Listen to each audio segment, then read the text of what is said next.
our webinar today.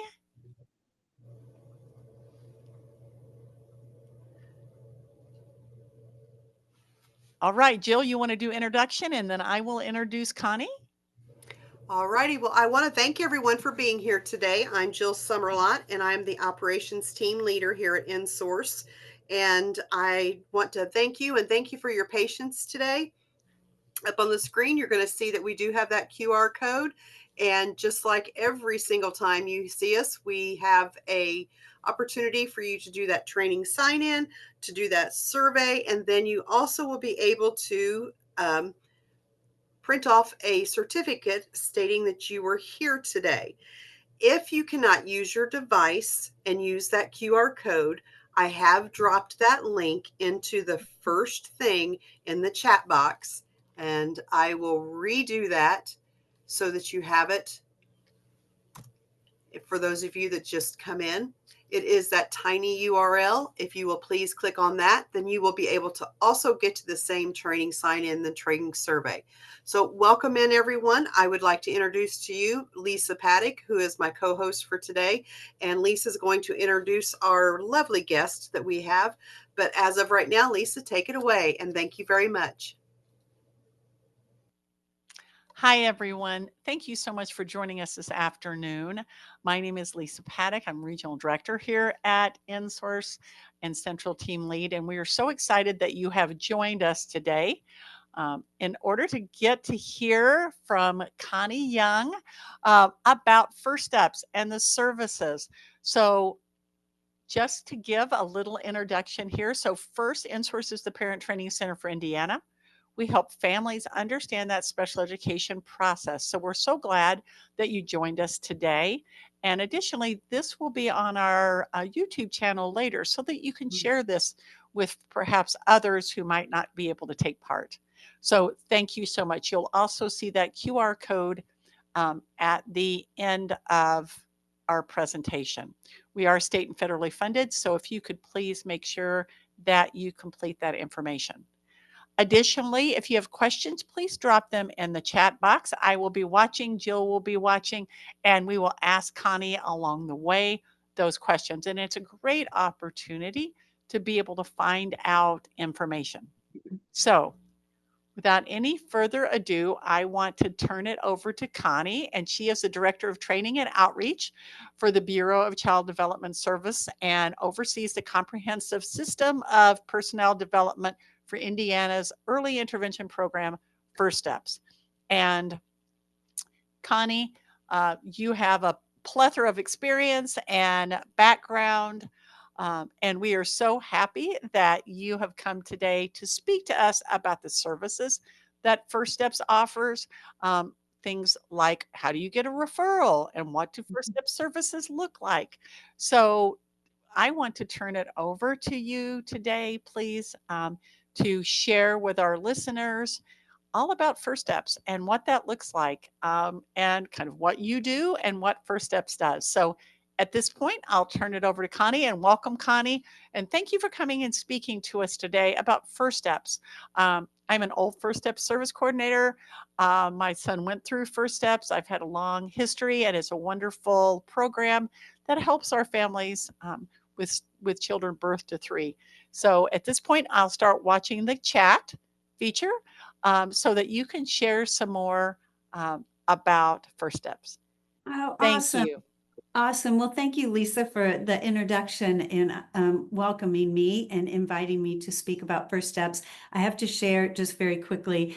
I am, as Lisa said, she was a former service coordinator. I call myself a recovering developmental therapist. I found First Steps many years ago when I had moved back from California looking for a job and found First Steps and fell in love. It was just my passion, and I say that I throw up First Steps on people because I go and I do presentations around the state and to colleges and universities, and it's an easy sell.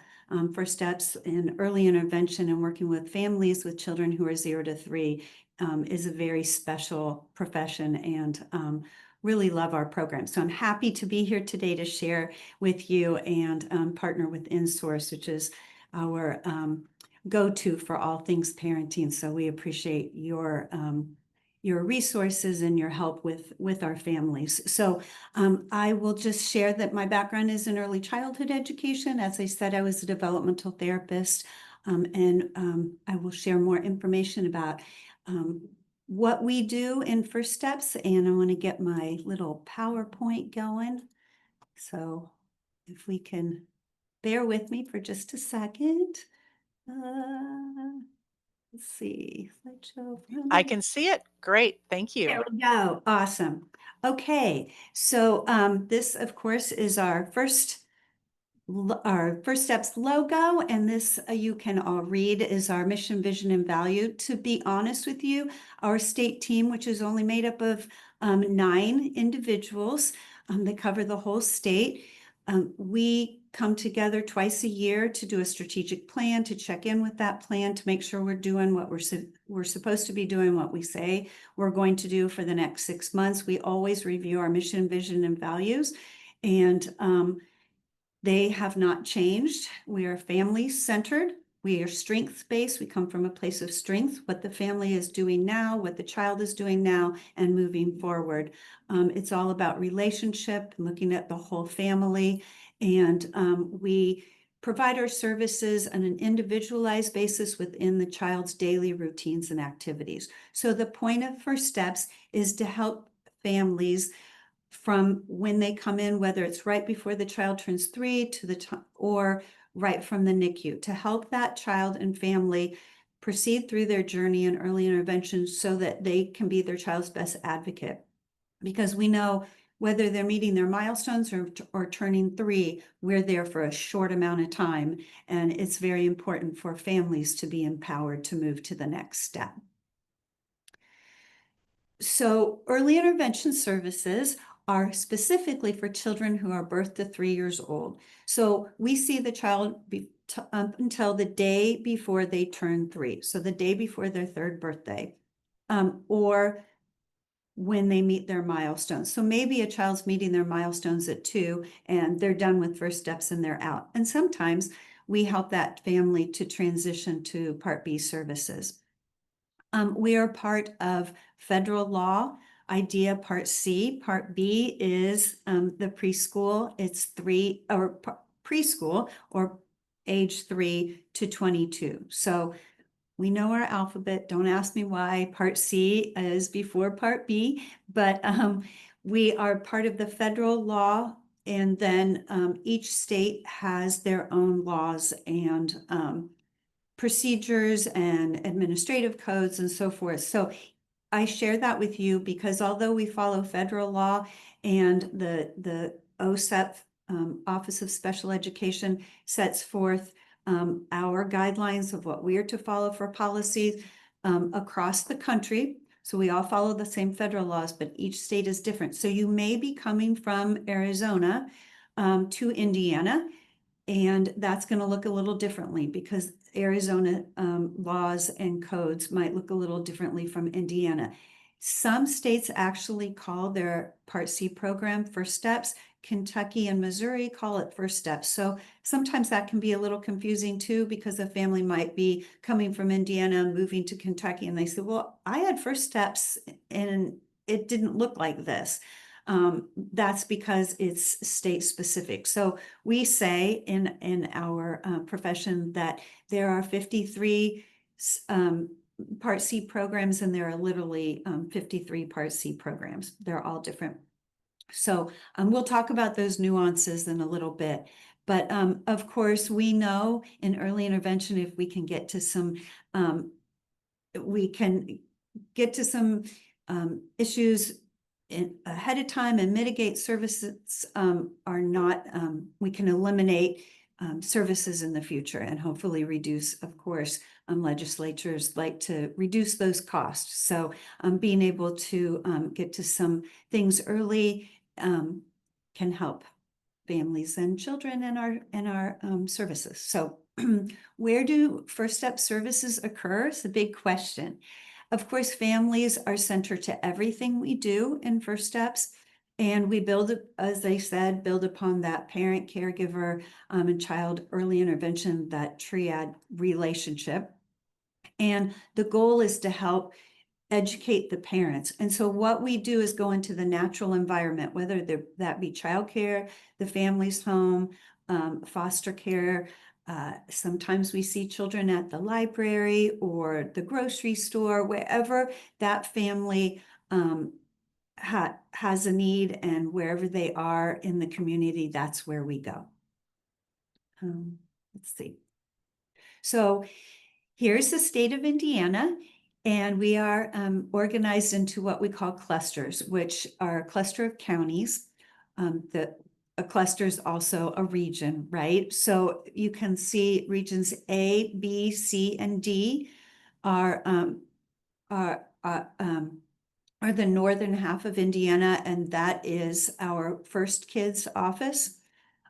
Clusters H and J, Thrive Alliance is our system point of entry office. Cluster G is Pro Kids.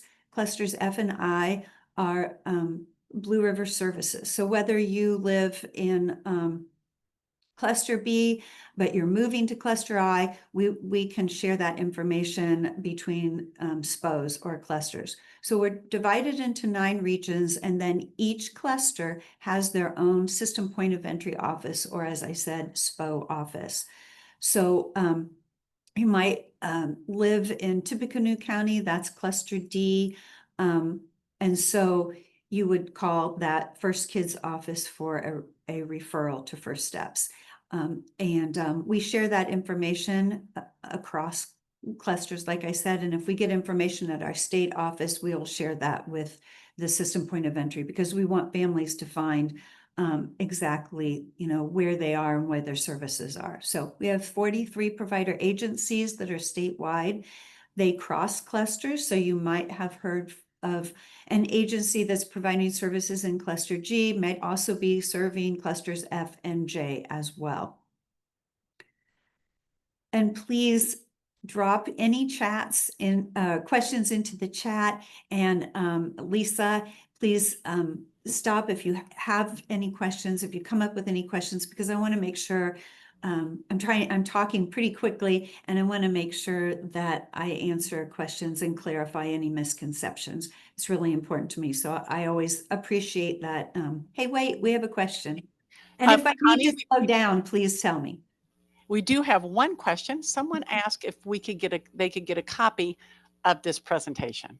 Sure, that's fine. I'll send it to you, Lisa. Okay, that would be great. I will drop my email in the chat box, and then if they'd like it, then they can email me and I'll get it right sent out to them. Free of charge. Thanks. Okay, so who is eligible for First Step services? It's any infant toddler who resides in the state of Indiana.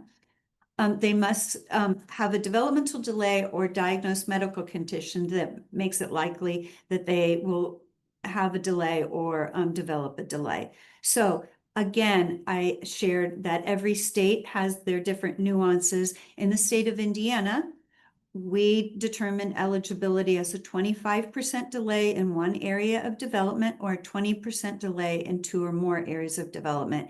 And those are listed on the screen as cognitive, your thinking, play skills, physical, which includes gross and fine motor skills, communication, which is receptive, understanding, but then expressive language, social emotional development, and then adaptive skills, which are self-help skills like dressing, toileting, feeding, those types of things. So again, every state is going to have their own eligibility cutoff scores, and they're going to use their own assessment tools, and we'll talk about that as well. So in the state of Indiana, we use the Assessment, Evaluation and Programming System, or AEPS. We'll talk about that a little bit more later. Here are medical categories of eligibility, and these are determined and set forth by the federal government. So chromosomal abnormalities, genetic or congenital disorders, sensory impairment, including vision and hearing, inborn errors of metabolism, neurological abnormality in the newborn period, congenital infections, low birth weight, which in the state of Indiana, we also identify prematurity as as an eligibility with low birth weight. Severe attachment disorders, that's kind of a fairly new one, and that is when caregivers and pediatricians and family members are noticing that the child's not attaching like we want them to be, right? So they're like maybe they're crying a lot, or they are not connecting with their caregivers. So there's a little concern there. And then severe toxic exposure, which is prenatal. Mom ingested drugs or alcohol when she was pregnant, or postnatal exposure. Maybe the toddler got into a toxic, into the Tide Pods, and that there was a toxic exposure. We also include lead exposure in that category as well, and fetal alcohol syndrome. So I mentioned the AEPS, or the Assessment, Evaluation, and Programming System. It is a curriculum-based assessment. I would like to share that this assessment tool takes parent report. So if we observe, we play with the child during that assessment, but we can also ask the parents questions. And our assessment teams are trained to drill down to find out how that skill is. What do we see in that skill? So for example, maybe we're playing in the living room with a child and a family and doing our assessment, but then the assessment team wants to know, hey, how is Jessica doing with hand washing? And mom says, oh, she can wash her hands. Well, what does that look like? So the assessment team will drill down and ask some questions like, do you turn the water on for her? Oh, yes. Do you put her hands under the water and put the soap in her hands? Yes. So is she doing it independently? Or can Jessica put the stool up to the sink, turn on the water, put the soap in her hands, and rub her hands together and rinse her hands? So is the skill emerging? And how is it emerging? What do we see in that skill? And the purpose of our AEPS is to establish eligibility for services. So a child doesn't qualify for First Steps technically, they're eligible for early intervention services. And we'll talk about that a little bit more later. But the assessment team, or eligibility determination team, comes in as a multidisciplinary team of two. So it might be a physical therapist and a developmental therapist, an OT or a speech therapist, and they come in together. One is playing with the child and interacting with mom and asking questions. The other is recording, and then they switch places. So they get a good picture within the time that they're there of the family and the child and their skills, and then they do a report, and they share that eligibility report with the service coordinator. So anyone can refer to First Steps. I think that's really important. It just has to be a child who has a concern about, or an adult who has a concern about a child. So parents self-refer, of course. Physicians and pediatricians make referrals to our program. Childcare providers are a big referral for our program because they know good child development, and they work with lots of children, and they share their concerns with families. And grandma, seems kind of funny to have a grandma on the slide, but grandmas know good child development, and they have seen a lot of children grow and develop, and they have concerns about their grandchildren. So a lot of times we will get, just anecdotally, oh, well, my mom was visiting from California, and she said that I should probably call you guys. Or we hear from grandmothers, yeah, I have a concern. My granddaughter's not turning over, and I have some concerns about that. So anyone can make a referral to First Steps. You don't have to have a medical team do that. There are no particular forms. You just pick up the phone and call one of our system points of entry offices. So the referral process, we hope, is fairly simple because we want to get those calls in and get that process going right away. We have 2 days from the time that the call is made to the system point of entry office to return that call and get things going and meet with the family. So that first referral is made. A service coordinator will set up the initial appointment to gather all the information from the families, introduce the program, talk to the families and meet them. Then that ed team or eligibility determination team will go out to the family's home and do that assessment. Sometimes our ed teams are virtual. Sometimes you might have a PT in home with the family, and then the DT is virtual. So it depends on the cluster and region and what the needs are of the family. Sometimes families have a child who's medically fragile and they don't want a whole lot of people in their home at once. And so they'll request a virtual assessment or maybe just one person coming out. So once eligibility is determined, the service coordinator will again meet with the family with all the paperwork, which I cannot imagine being a service coordinator. When I was a developmental therapist, they had binders that were like this.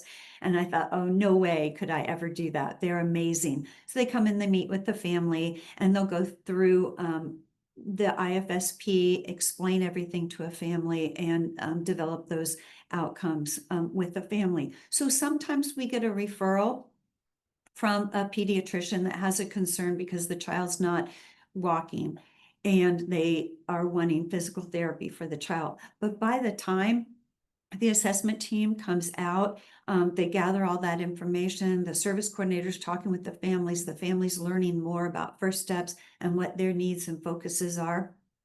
They will sometimes decide that an OT is a better fit for, so it's a lot of conversation and teaming and asking questions and clarifying what the needs are of the family.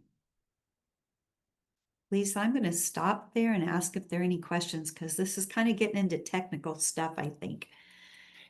Connie, we do not have any questions yet. I think you're covering some of the most important things because many times parents are not sure what the process is, whether it is in early intervention or perhaps their child then goes from early intervention to developmental or some type of preschool. And I think that that is important. It's important for them to know about the referral process, about the intake process, and that who sees their child at intake will not probably be the same therapist that might serve their child, that their child might not be found eligible, and what the criteria is so that they know. Yep. So we do not have any questions at this point, but I do believe that you're covering the kind of things that families want to know what it looks like and what their voice is, because as the Parent Training Center, that's part of what we're here for, is to help families all the way from birth to 26 understand what that process is and help those individuals themselves as they grow understand their rights. So Yeah. no questions yet. Okay, well, that's why InSource is so valuable, right? Because it is so confusing. And we want to be here and answer the questions as best we can, but we appreciate and lean on you all to help with that as well. Because it is scary and it's confusing and complicated. And we have other things going on and other children and other issues, right? And so if we can help a little bit, that's important and that's what we want to do. So our individual family service plan, or IFSP, is what I call the first steps or early intervention part or partner to an IEP. So an individual family service plan is just that. We look at the individual child in the context of their whole family. So we're looking at your family routines. We're looking at how we can best serve the whole family, because sometimes there are siblings, right? And there are appointments and kids coming home from school, and we want to embed in your family routines to be able to help you during those times. So an IFSP is a legal document, just like the IEP. Once that IFSP is signed, it goes into motion. So we want to identify those priorities and goals you have for your child. And then we want to include the service coordinator, the ed team, all the early intervention providers, your pediatrician or physician, your childcare providers or Head Start teachers, anyone else you would like to include is included on that IFSP team. What I think is really important for everyone to know is it is a team, but the family is center. So what we say in our office is that was that the family's choice? Is that what they wanted? Did they want to have services at this certain time or at this certain place? Because it is the family choice. I want to also point out, gosh, First Steps in Early Intervention is a choice program. So even though maybe there was a referral from DCS or from a physician, it's a choice. If the family doesn't want to have First Steps, that's okay. You may have a concern about a child, but if mom and dad aren't interested in services at that time, sometimes, we'll get a referral for a child and mom and dad are like, no, thank you. Thanks anyway. And then in a couple months or a couple years, they come back and go, gosh, Ashley's turning 3 and she's not talking like her friends at preschool. And I have a concern. They can come and make that referral and that choice at any time. Connie, this is a great moment for the question we just had. Okay. So we had a question posted. At what age should families reach out to school district instead of to First Steps? Oh, that's So, a good question. and that's a very good question. So, So, Lisa, we will talk about that, but I want to share, I will also share the PowerPoint, but I want to share that we have several documents that will help families. One is if you go to our website, which is firststeps.in.gov, and click on marketing or outreach materials, we have a family welcome packet that's just basic information about First Steps. And you can put in your service coordinator's name, and it walks you through your First Steps journey. We have added just recently, they were actually, I don't want to say confirmed, but they were approved at the end of June, and we haven't gotten those out or posted yet, but we have 2 new documents to share with the welcome packet and with families. One is family cost participation in Indiana First Steps, and the other is, it's called From First Steps to Next Steps, and it's about transition. And it outlines the transition from First Steps to Part B services and that timeline. So we'll talk about that a little bit, but when I share the PowerPoint with you, Lisa, I'll also include these documents so that you can start sharing those with families because we wanted it to be families friendly and to take that difficult information like transition and family cost participation and make it easier to understand because it's pretty difficult. So thank you. And I did drop that outreach material in the chat. Great. So just very briefly, this is a little data that's brand new, hot off the presses. I haven't shared it with anyone yet. As you can see, it was the end of last year's fiscal, so we're into the new fiscal year as of July 1st. But at least, or so 27,507 children received at least one service on their IFSP. So that means some children received more than one services, but over 27,500 children received at least one service in the state of Indiana. That number has increased, I believe, just about 1,000 children, excuse me, in this last year, from last year's data, but it's constantly increasing. And it's a good problem to have because we want to help all the children that we can, right? But it's also very overwhelming from our standpoint in terms of having service coordinators and providers to be available for families and children. You're you're on camera, Yeah. Lisa. Connie, we have another excellent question. Okay. Okay. What is the age before the third birthday when First Steps will deny an evaluation and direct the parent to ask for it through the public school? Oh, that's a good question. Can I hold on to those? Yes, you can. Yeah, because I want to address transition and family cost participation near the end of the presentation, because I know it's really important information. So will you hold on to those questions, Lisa? Thanks. So these are the services that we provide. Audiology, audiologists see children in the clinic setting. They do not see children in their home environment because they have all their bells and whistles in their clinics. But developmental therapists, registered dietitians, occupational therapists, physical therapists, psychology, social work, speech therapy, and service coordination are all provided in the natural environment. So as I shared with the new data of all the children with the at least one service on their IFSP, as of the end of June of this year, you can see the number of speech therapy providers who were on IFSPs. So 12,763 children had speech therapy listed on their IFSP. Closely followed by developmental therapy. And as I shared, I was a developmental therapist, and a developmental therapist is an early childhood educator. So we look at the whole child. We have a strong background in child development and early childhood special ed and early childhood education. And so we're looking at the whole child, but specifically cognitive and social emotional development. So sometimes you'll have a developmental therapist on an IFSP and they might say, I think we could, what do you think about including physical therapy or bringing in an OT?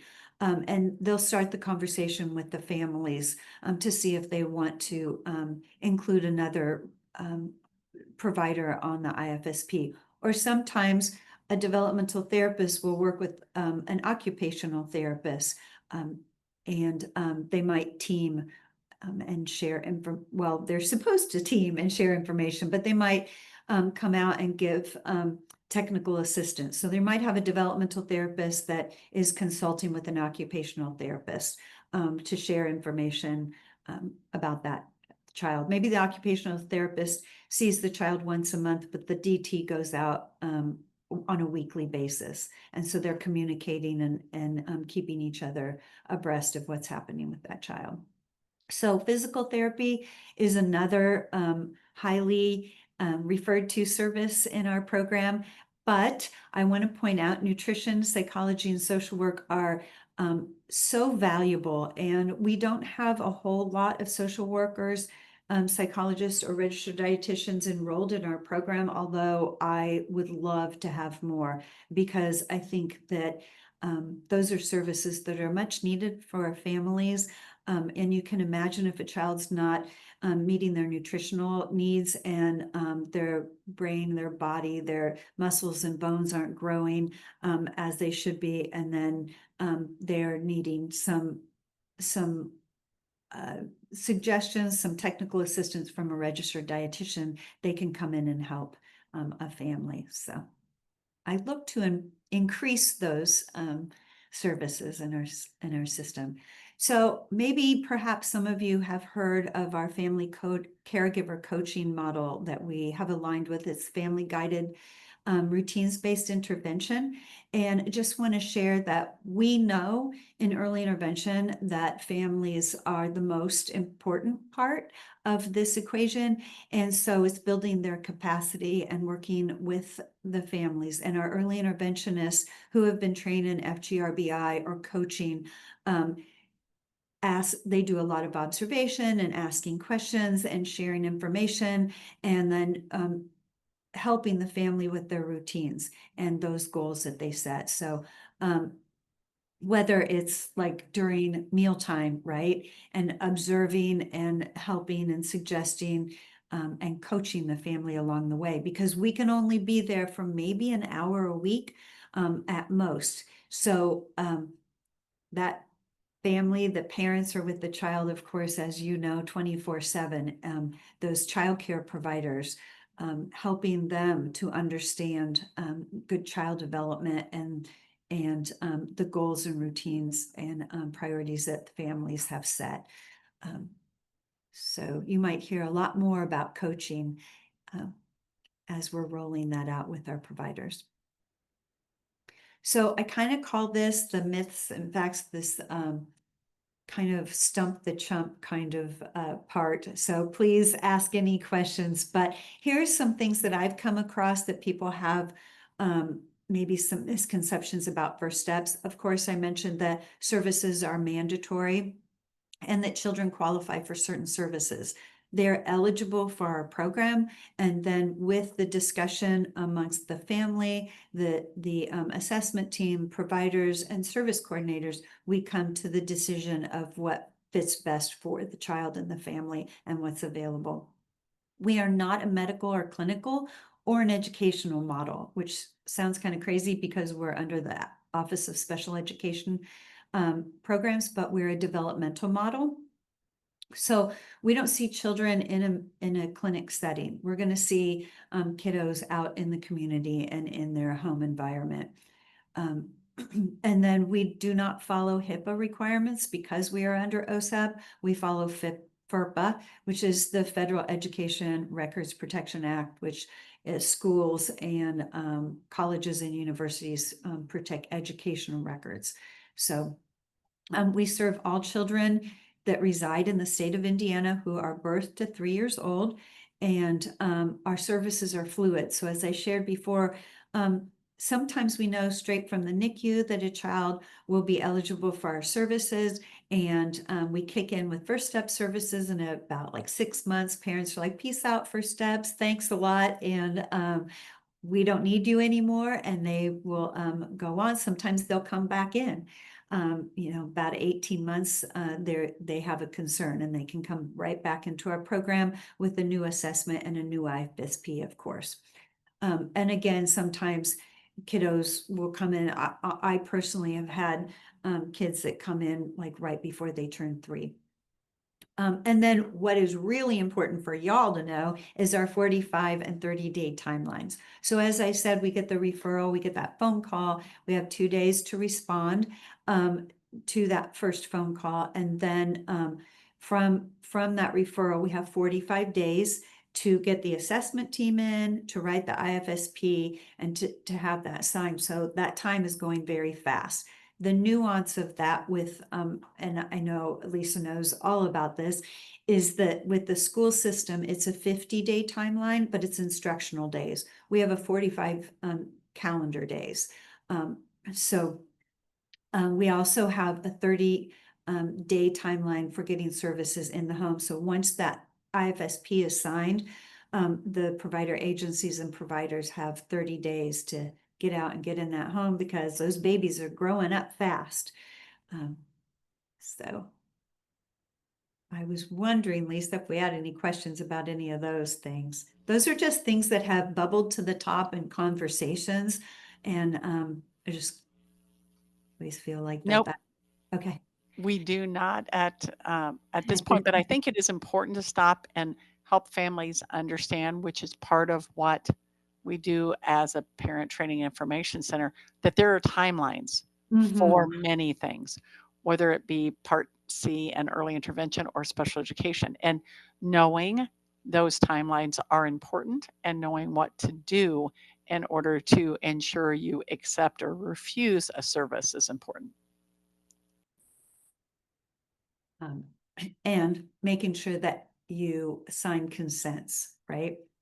Signing consents, whether it be within First Steps or the public school system for permission, is key. And to keep that in mind, like I need to sign a consent. Absolutely. Consent, yeah, to share information, right? And we'll talk about that with that transition.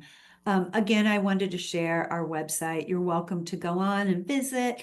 We have some cute little videos with some of our providers and our families posted there, but All of our information that's posted on the outreach section is downloadable for free. I'm showing the brochure.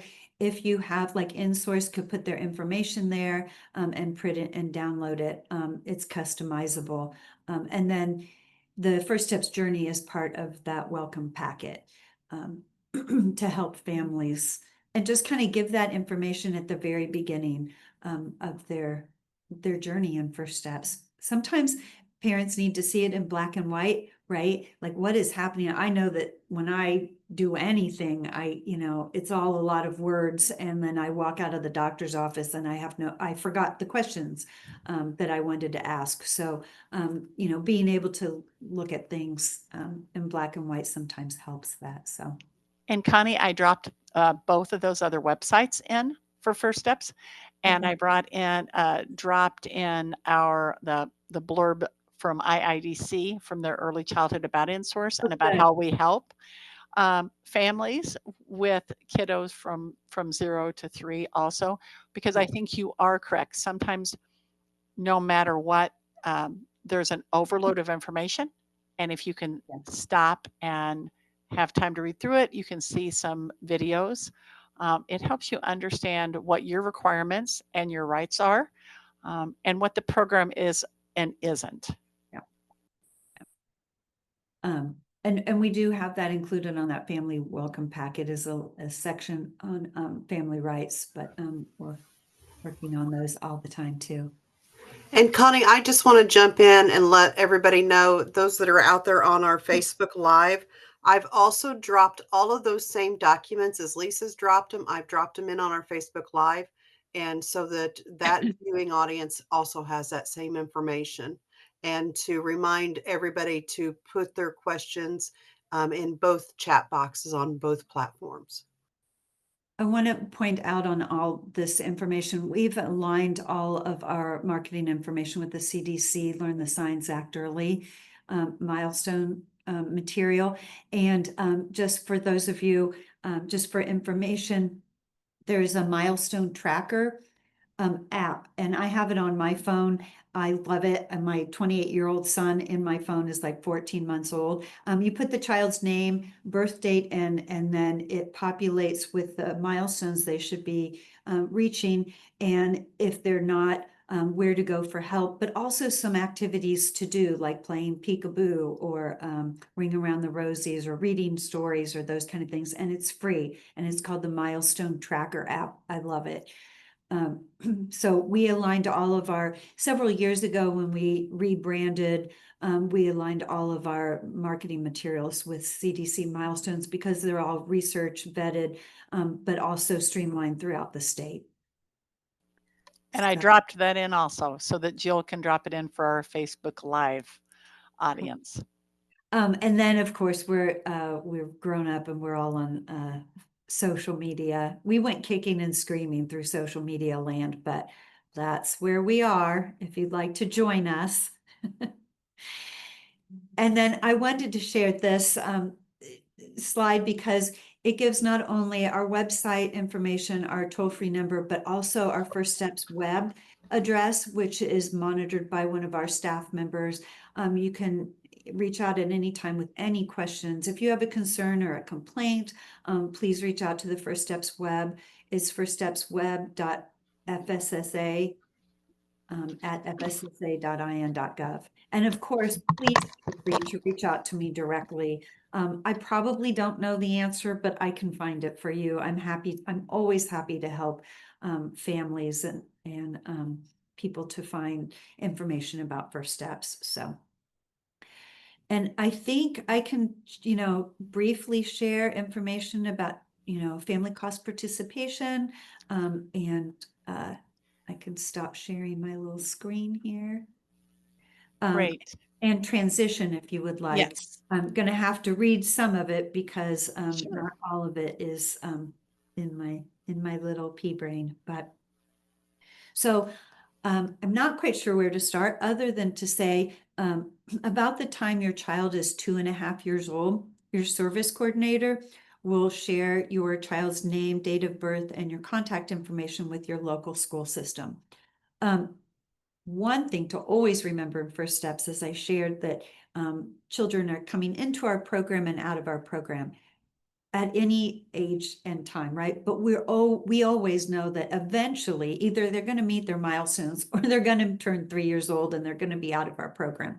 So we are constantly talking about exit. Hopefully our service coordinators are doing that from the very beginning, because we want to prepare families that that's going to happen. So technically, if your child's referred to First Steps more than 45 days or less than 90 days from their third birthday and determined eligible for services, First Steps will provide your information directly to the school system as soon as possible. If your child is referred to First Steps less than 45 days before their third birthday, First Steps might not be able to complete the entire intake process and that eligibility assessment. So therefore, with your consent, the referral will be made directly to the preschool special education program at your local school system. And that's considered a parent referral. So you can change your mind at any time. So I think that's really important to note. And there are two different meetings to have within First Steps and the school system. One is a transition meeting, and the other is called a transition conference. And again, all of this information is on the handout. So and it's in black and white, so you can hold on to it and call Lisa if you have any questions. No, I'm just kidding. Contact your service coordinator, of course, First Steps, or Lisa and her team. But a transition meeting is when you might meet with your service coordinator to discuss all the options when First Step services end. So that's kind of like a little meeting of, hey, at around 2:30, they're going to talk about, public school option, or perhaps Head Start, a Mother's Day out, perhaps no services, or looking into clinic services or private pay. And so then you can maybe think about that transition and make a plan that way. A transition conference is when you meet with the service coordinator and a local school representative to learn about preschool special education services and the program and expectations, and then a plan can be created at that time as well. So before a transition conference, though, the service coordinator will ask for your consent to connect with the school system. So I would think, Lisa, that you have maybe some more information you'd like to share, or anything technical that Well, I've missed. Connie, thank you so much, because it is sometimes a daunting process when you find out that perhaps your child is behind, might not know if it's an ongoing concern or a concern that will rectify itself. Um, so it is important to become connected early on to services that are needed. Our staff want families to know that we are that parent training center from birth to 26, and that we walk along all families in that journey. And I so appreciate the fact that you also touched on the fact that along the way, your service coordinator is that hub, is going to help ensure those timelines. But when you get very close to the third birthday, then that becomes a parent referral. And that's because the other deadlines have been missed. And then that would be 50 instructional days for that family. So again, additionally, another important part that we share with families, just like in Part B services, is you can get an evaluation and then make a choice. You do not have to move forward at that time with either First Step services or a preschool program, either one. It is up to the family, and that families are have a part in this team. They are the voice. Um, and that there are some similarities and some differences between IFSPs and IEPs, between your team and First Steps and your case conference committee, if your child becomes eligible. And that there are also other choices, as you mentioned, right? Perhaps families want to do something different, and they don't want to move on to a special education preschool program or looking at IEP. Maybe they want something in the community, or private therapies. So, additionally, I think if you could speak a few more moments to the parent participation, I'm glad a new document is coming out. We'll be glad to share that because I think many times families that I've talked to have some questions about that and what that looks like. And if you could speak to that, that would be helpful. Well, of course, children, parents know their child best, right? And sometimes, um, I have found in my experience that sometimes it's very intimidating, and you're looking at your child who's not yet 3 years old, right? This is your little baby, right? It's very emotional, right? So those times, I think it's important to recognize that that's a transition, and that can be difficult, but you know your child best.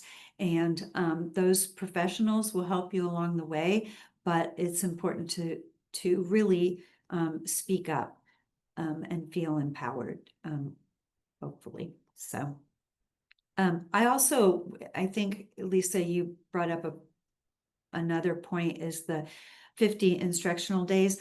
I just have a little hint in terms of keeping track on a calendar of when these things are happening, when your child turns 3, when you've talked to the school system, because things can get away um, from you. I know they can from me.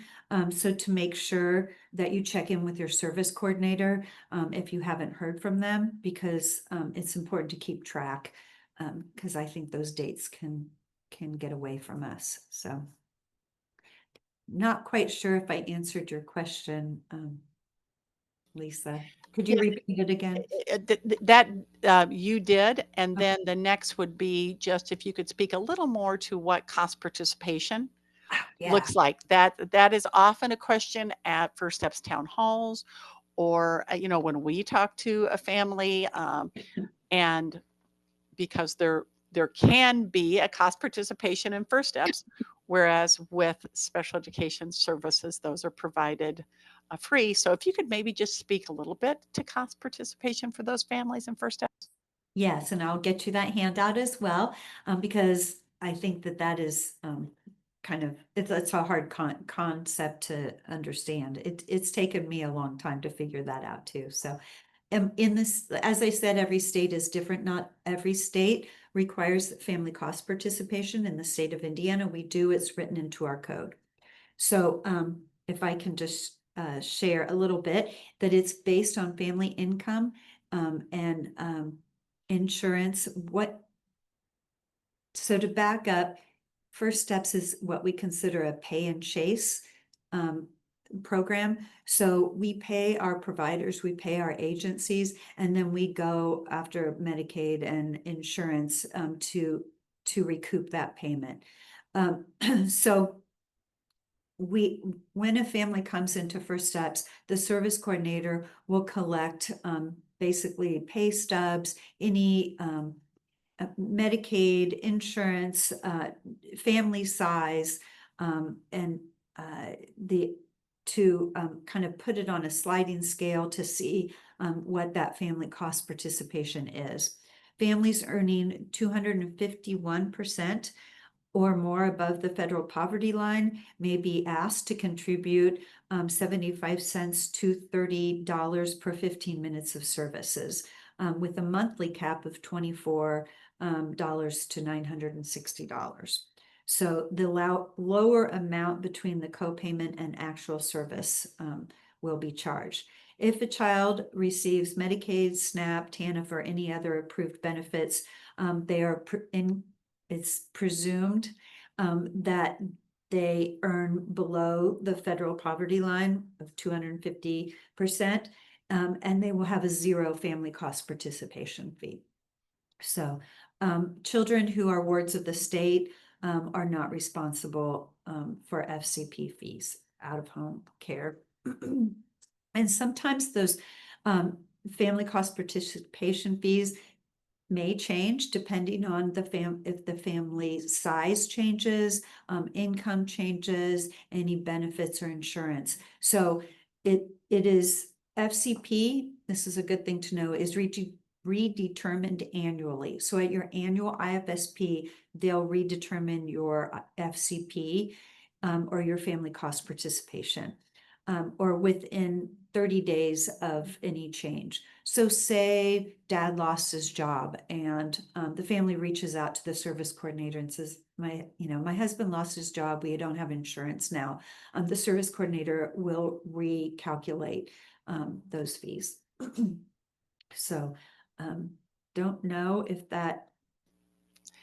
That did, and we always, of course, we have an area on our website about early intervention and first steps, and we will be glad to put out any information that you have, because many times families do wonder what that will look like. They know their child needs some services, but how much money will that cost? Additionally, reminding families that it is important to tell your service coordinator of changes, Oh, yeah. right? That is Yes. very important. And making sure that they know when something like that happens, because it could most certainly change their cost participation. So thank you so much. This has been a great insight into the services for First Steps.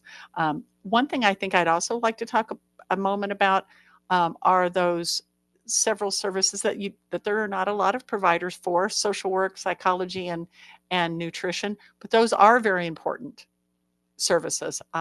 When I was a service coordinator, in particular, feeding therapy was Mhm. one that was Yeah. very important for a child that might be having some difficulty, or even the social work or psychology. Those were important to help families in that process. Yeah. And so they're not used as often. There's not as many providers, but I'm glad that you mentioned those because they are very important. And there's something that you can talk to your service coordinator about.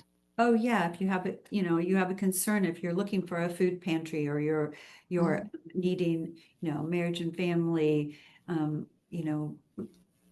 uh, therapy, or, you're having trouble, with challenging behaviors, right?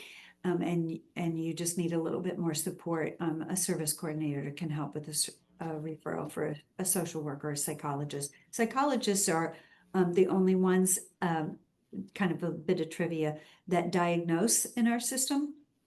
They're able to diagnose, autism, and our other providers do not diagnose, if that's, it's kind of just a little bit of trivia. I wanted to kind of go back to the family cost participation, and that if you have any questions about your statement, you can always go to our early intervention hub help desk, or to our First Steps web address, or reach out to your service coordinator for help with that. So. Thank you so much, uh, Oh, Connie, for coming today. And thank you all for joining us here. InSource is the Parent Training Center for Indiana, and we do help families with children birth to 26, those individuals. And we are so happy you joined us today. Jill, do we want to put back up the QR code? Yes, please. Okay, I will be glad to do that. And Connie, I'd like to thank you very much for being here today. It's been very valuable information, and I just want to remind everyone that I have dropped all of that same information into our Facebook Live platform. And I also would like to remind you that we do have our YouTube channel that you are more than welcome to go out there, and you can re-watch some of our videos that we have, some of the webinars that would maybe brush you up on your IEP. Or if you're a new parent, you can watch those and kind of gather yourself to the questions and things that you might need before you go to that case conference. If you have any questions, or you are wanting to discuss, even uh, from that transition from First Steps to the preschool, please feel free to reach out to our call center, and you'd be able to be connected with one of our liaisons that could help you with that. Um, Again, Connie, thank you so much for being here. I greatly appreciate it. It's been Lisa and we've talked about this so many times. Both of our kids have been through First Steps, and it's been so long ago that I had no idea about the feeding at all. That was not on my radar. So those are really nice things that for me to have recalled, especially whenever we get parents that do call and ask, Oh my um, gosh. where we Yeah, can send them. Jill, And we just have, those, oh, sorry, go ahead, yeah, Lisa. sorry, just those services and the fact that we can help even before that transition. Yep. So we could help walk through that process at the IFSP meeting. The service coordinator, of course, runs that. Um, and that is very similar to your teacher of record and some of your public school staff when you get a case conference. But we're there to help you come up with questions. We're there to help you perhaps locate information also. Yep. And we want to be that parent training center for all families um, birth to with children birth to 26, and then teach those young adults self-advocacy, because parents are the best advocate, and then they in turn teach their children to be an advocate.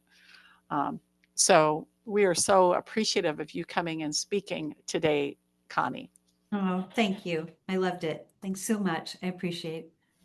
Were you going to say something else, Connie? Oh, just the feeding, going back to the feeding, a registered dietitian can address it, but our OTs and speech therapists can also address feeding. I just wanted to share, we have an early intervention conference in June in Bloomington every year, and that is one of our most requested breakout sessions and trainings that we offer is on feeding and feeding and sleep, right?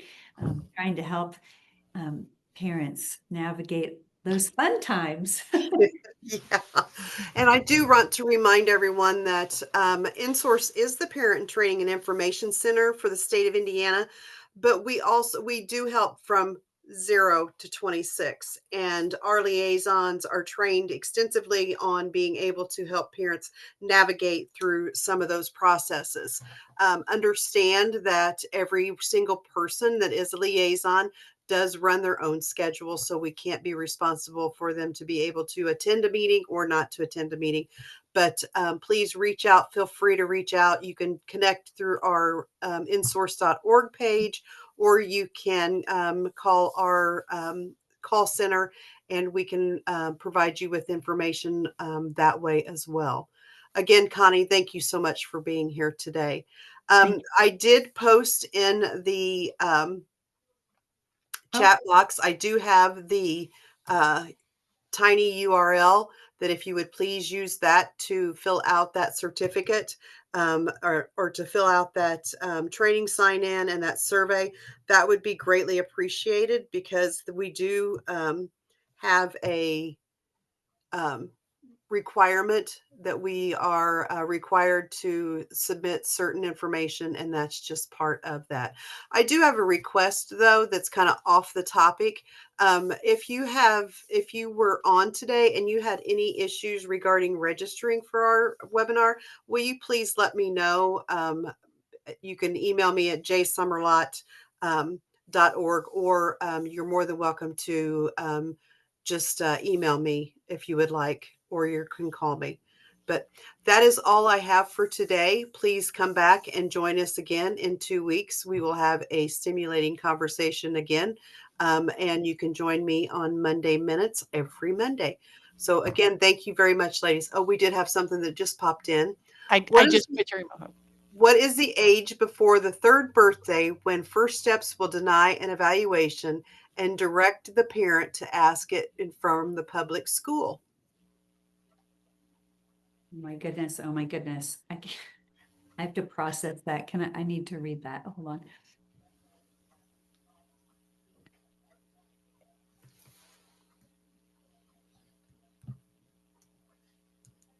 When it's less than 45 days before the child's third birthday, is that Mm.